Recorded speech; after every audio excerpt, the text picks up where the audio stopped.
He watched the sky turn white. Twice. Not in a nightmare. Not in a movie. In real life. 3 days apart.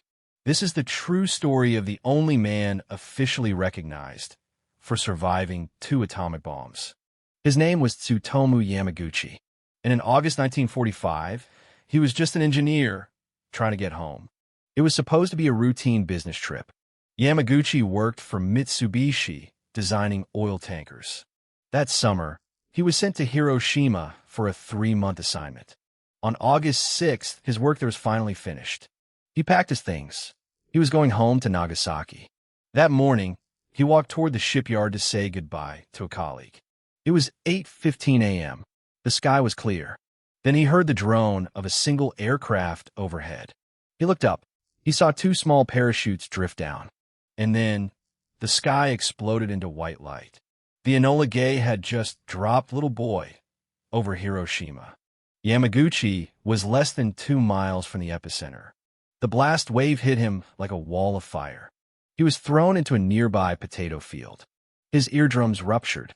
His face and arms were burned raw. He was temporarily blinded by the flash. When his vision returned, the city was gone. A mushroom cloud rose where Hiroshima used to be. Buildings had been vaporized. Shadows of people were burned into stone. Yamaguchi, badly injured, made his way to a shelter. He spent the night among the dying and the dead. But he made a decision that would change history. He was going home, no matter what.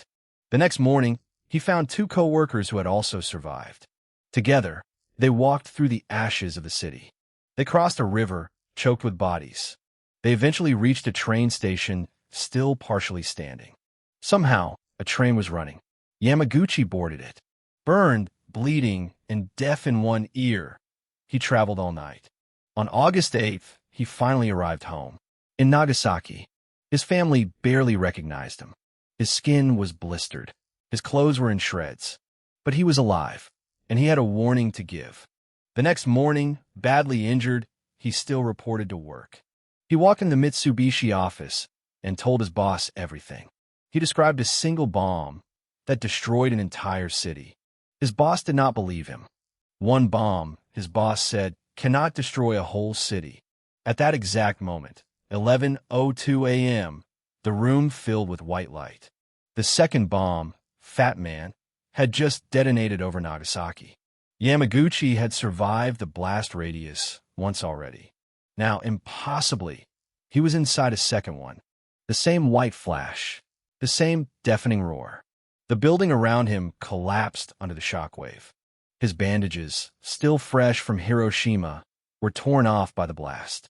He was buried briefly under rubble and debris. Somehow, once again, he crawled out alive. 2 cities, 2 bombs, 3 days apart. And Tsutomu Yamaguchi had lived through both.